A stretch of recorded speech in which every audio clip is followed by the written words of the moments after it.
Sampai siang tadi saya telefon kepada pegawai pejabat ketua pembangkang di parlimen, adakah ada surat daripada jabatan PM pada saya? Jawapannya tidak ada sebarang jawapan.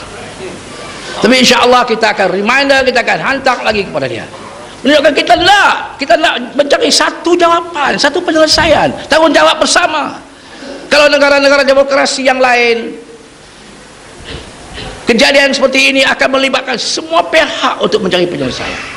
Ini kenapa kita nak diketepikan? Kita wakil rakyat yang sah.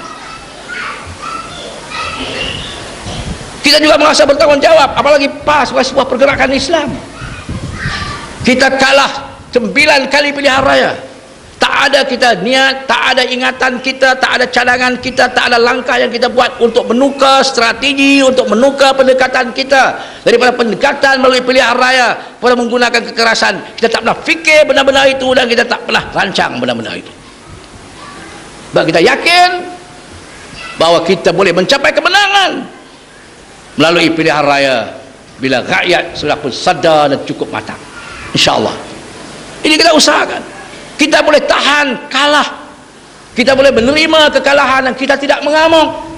Tetapi UMNO tak boleh tahan menerima kekalahan. Sekali dia kalah, dia sudah mengamuk. Dia kalah tahun 69, dia kalah teruk.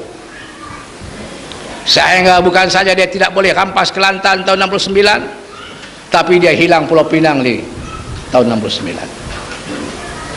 Dia kalah banyak kursi di Kedah, dia kalah banyak kursi di Terengganu. Dia hanya memenangi 13 kursi saja di Terengganu daripada 24 kursi pada tahun itu.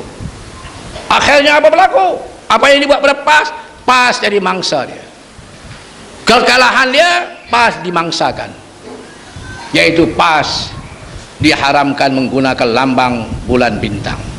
Karena ada orang yang bekas pemimpin PAS masuk UMNO, khianat kepada PAS, mencadangkan kekuatan PAS kononnya terletak kepada pengaruh PAS, terletak pada bulan bintang. Bulan bintang mesti diharamkan. Haramlah bulan bintang. Kita pilih pula bulan penuh, lagi besar. Itu dia kalah tahun 69. Bukan kalah semua lagi, dia masih perintah pusat, tapi dia tak boleh tahan menerima kekalahan. Begitu juga bila dia kalah tahun 90 di Kelantan, dia tak boleh terima, UMNO tak boleh menerima kekalahan. Dia buat kacau macam-macam, dia cuba nak buat kekacauan, dia nak buat hura-hara.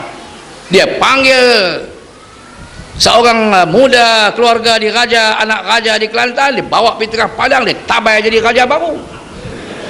Orang tabai raja dalam istana, UMNO tabai raja dalam padang. Tapi nasib baik rakyat Kelantan faham.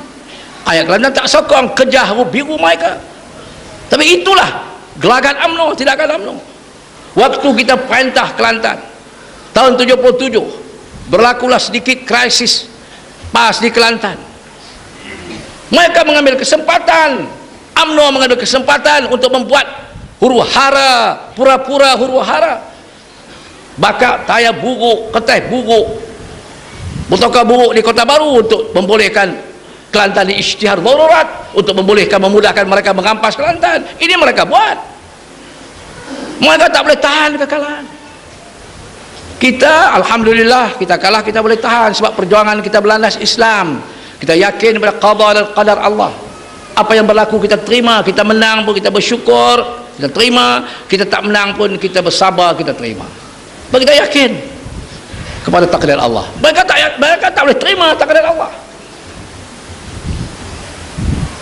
Baik itu bila mereka kalah tahun 99 yang lalu, pilihan yang lalu, mereka cari di mana kekuatan ampas. Mereka tak nak pancang, tak nak kaji di mana kelemahan mereka.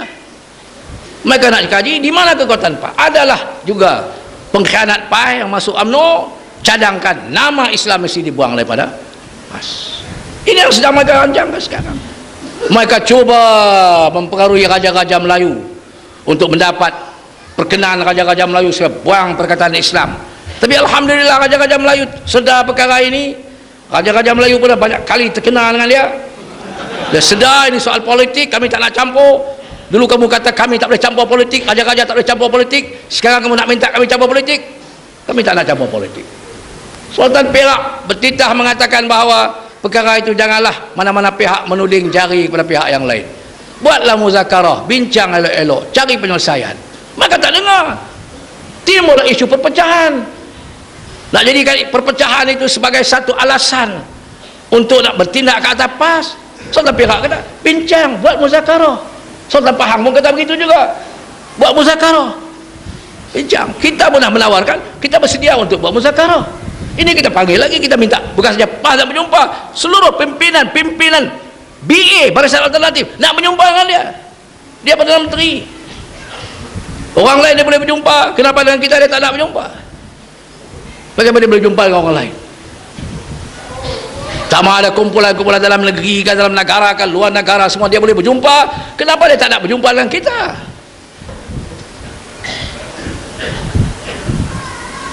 Ini menunjukkan bahawa dia tidak mau mencari penyelesaian. Dalam parlimen dia kata, ini semua, dia kata berlaku ini semua orang buang anak dalam tung. Apa nama ni, anak murid hantar peluru pada cikgu. Semua ini dia kata kerana ada golongan yang menghasut rakyat benci pada kerajaan. Apa kena mengenal anak murid dengan rakyat? Hari itu bila berlaku gangsterisme, dia kata gangsterisme di sekolah-sekolah, anak murid bakar sekolah, dia kata ini kerana pembangkang menghasut. Bila kita tak dibenar masuk ke sekolah, arahan lisan, arahan bertulis kepada sekolah-sekolah, jangan benarkan pemimpin-pemimpin, ahli-ahli Dewan Rakyat, ahli Dewan Undangan Negeri dari pembangkang pergi ke sekolah. Tak benar. Bukan saja di negeri yang kita tak menang, di Terengganu, Wakil Rakyat Terengganu, Exco Terengganu tak dibenar untuk pergi ke sekolah bagi merasmikan Masyarakat Agung PIBG. Macam mana dia nak tuduh kita? Inilah dia. Inilah musibah yang menimpa negara kita. Dia kata, oh ini kerana ada hasutan, sehingga dia kata ada kanak-kanak tadika. Tadika bukan kita punya, dia kata tadika bukan kami, tadika hampa. Tadika bukan kami, tadika UMNO punya, Kemas punya. Dia kata sanggup anak-anak ini balik ke rumah, diasuh anak-anak ini balik ke rumah, tanya mak pak, mak semayang ke tak lagi, bapak semayang ke tak lagi. Itu bagi dia satu macam angkara yang besar. Padahal kita orang Islam ni, bila anak balik tanya kita, pak semayang tak lagi, abah semayang tak lagi, mak semayang tak lagi, kita seronok. Anak tahu dah anak ada kesedaran untuk sembahyang. Ini bagi dia, oh ini satu malapetaka besar. Hai. Cukup teruk. Tapi surat khabar tak siar yang tu, saya tengok hari tu orang UMNO pun terkejut bila dia buat contoh tu. Oh ini dia kata ini kerana PAS lah 30 tahun dah untuk menghasut rakyat. Kita berceramah di depan puluhan ribu, ahli kita hampir 800 ribu. Kalau kerana ucapan kita rakyat bertindak macam kumpulan Mu'unah bertindak di Greek Sao, tak jadilah peletak senjata dalam Kotayan. Kalau semua 800 ribu ahli PAS, sejuta lebih rakyat yang menyokong PAS, yang mendengar ucapan kita sepanjang 30 tahun,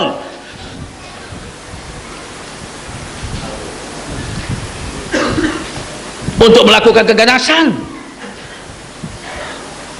kenapa hanya 15 orang saja? Kenapa hanya 27 orang saja? Ini langsung tidak ada kaitan dan tidak ada logik.